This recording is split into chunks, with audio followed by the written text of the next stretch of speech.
So, ladies and gentlemen, I'm here. I'm a filmmaker. I'm quite famous. Okay, I'm not that famous, but I am on YouTube, and I've had at least 67 hits of my best films. Okay, most of them were just me in my bedroom when nobody was looking. I won't tell you what I was using the other hand for. And so I'm quite famous, but I need some money to do some really cool stuff. I do actually need some money, and so I'm looking to find someone who's a combination of very rich, got a really strong social conscience, which is you two out, isn't it? Got a really strong social conscience, and got a really good sense of humour, which is you out, isn't it?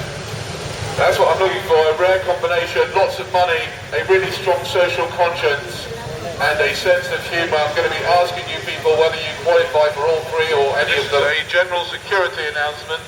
It is very well known this area is frequented by a higher than average number of criminals. There are lots of criminals in the area. They could be wearing suits and ties and very fine pairs of shoes.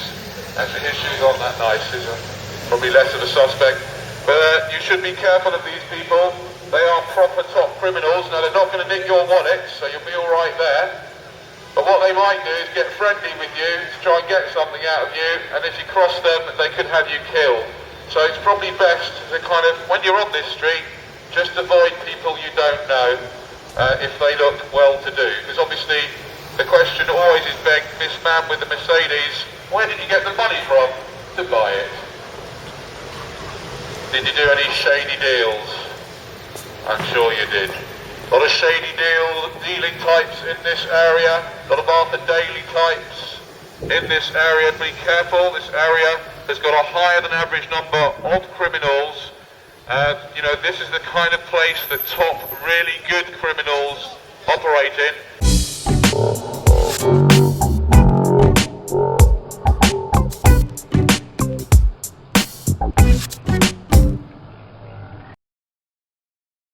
So welcome to the very wealthy part of town. Just to explain to you, if you've got low self-esteem and a lot of money, this is a great place to get a boost. Basically what you can do is you go into a shop, any of these shops here, and they'll treat you like you're really lovely and interesting and important, yeah? So let's say you've got no sense of humour and you're completely shallow, and all you're interested in is materialism, but you've got loads and loads of money. Go into one of these stores and they'll all be really interested in you, obviously until you walk out the store, when they'll tell everyone what an obnoxious, boring, shallow git you really are. I wasn't talking about you, don't worry. You haven't got enough money, otherwise you wouldn't be doing that. There you go. Phew, that was close. Obviously this is not aimed at anyone in particular. If you take offence to what I'm saying, then clearly it's hitting home, ladies and gentlemen. So please do let me know if you're offended by what I'm saying, because then I'll know you are one of the criminal types, and I'll shut up until you go away. Like the storekeepers. So there you go, ladies and gentlemen, this area is, of course, is inhabited by lots of criminals. The type of people that shop here, many of them, not all of them, many of them have been involved at some stage in their lives in criminal activities that people like you and me would get locked up for. But they're clever ones, they're clever criminals, they don't get caught, and they're not going to nick your wallets. They don't operate at that level, they're operating at a much higher level, unless your wallet's got like £1 million in it. Which would have to be quite a big wallet, wouldn't it really? But there you go, ladies and gentlemen, this place is frequented with criminals. There's nothing to worry about, like if this man here, for example, I mean, he looks very, you know, respectable, but he could be a banker, so obviously then he'd be a criminal. There's nothing to worry about, because he can be quite nice to you, you know, he might even shake his hand, smile and everything. But just be careful getting friendly with him, not him in particular, but someone like him, because what could happen is, how the criminal mind works. Let's say you've got £5.5 billion in the bank and somebody crosses your path, right? Well, I'd like to ask this man here, what do you do when someone crosses your path, sir? Oh dear, I'm not crossing your path again. It's written all over his body language, isn't it? Whereas this man here, I think he'd be a bit more lenient, don't you? Traffic warden alert, ladies and gentlemen. There is a corporate thief trying to steal money from you if you park in the wrong place. Now this is how it works. Tomorrow is Friday. Friday they get together. By the way, this is not personal against you. I do pray for you every night.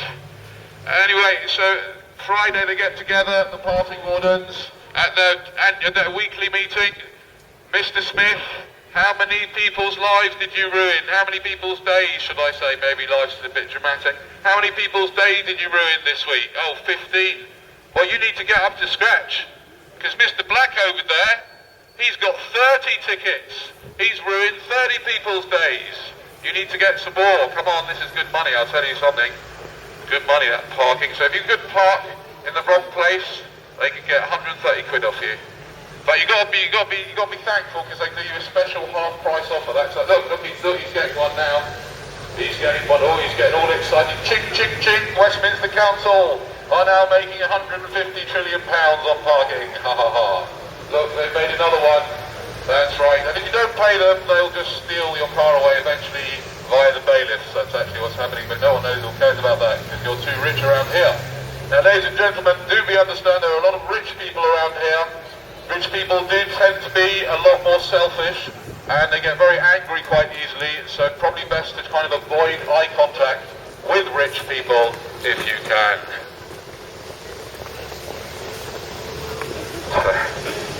Ladies and gentlemen, as you can see, many people here dressed in suits and ties are trying to disguise what they're really like. That's right, there's one over there. Not you, not you. You look quite strong and angry. So here we are, ladies and gentlemen. This place is also frequented by a lot of people who've got some serious issues. Ladies and gentlemen, obviously we've all got issues, but in this place, the super rich, they have like super issues, right? So like whatever issues you've got, they got it a lot worse. So around here, basically, there's a lot of problems with self-esteem in this area. It is actually at epidemically low levels in this area. People's self-esteem, they feel the need to, you know, come here and buy products that have got certain names on, which then makes other people know that they've spent an inordinate amount of money on something that they didn't need. Nobody tells them that actually it's not necessary to do this, and they continue on this path of spiritual self-destruction. Now these people obviously need our help and our prayers. We need to have compassion for people. Like this man here, for example, had to go into Selfridges to buy something he did not need. This is something that we need to help these people and help them realize that you don't need to buy things. It's okay. You too. You really didn't need to buy that stuff. You were fine before you bought it. However, ladies and gentlemen, if you are out to buy something and you're not very rich, I would advise you to go to the poorer areas to avoid frustration and any criminal activities. Criminal activities are forbidden in this area unless you are very, very good at it.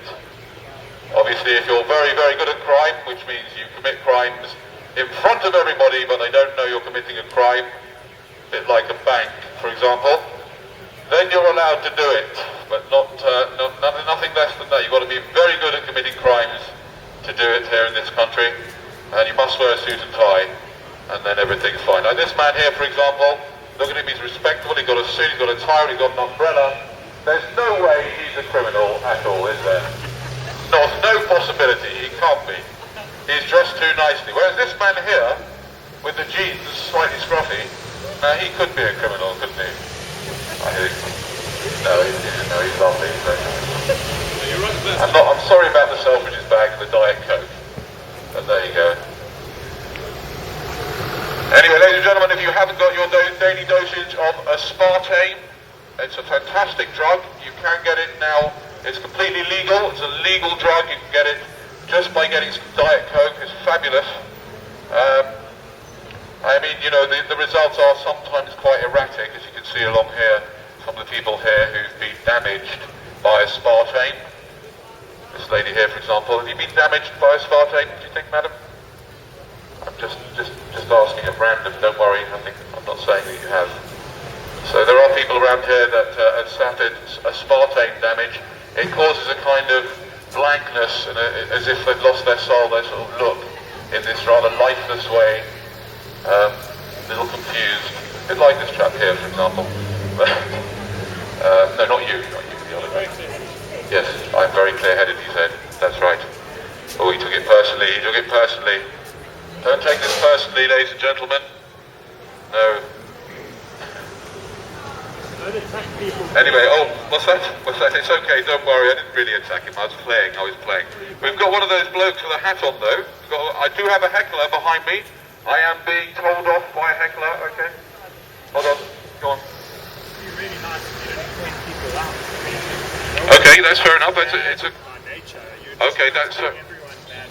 oh, okay, hold on a second, okay. Can I tell the people what you said? Yeah. No, but we're... Oh, I see. Oh, you're off. Oh, I see. Okay, I got it. So basically what I'm about to share with you is his belief, and he doesn't want his belief challenged, so he's gone away.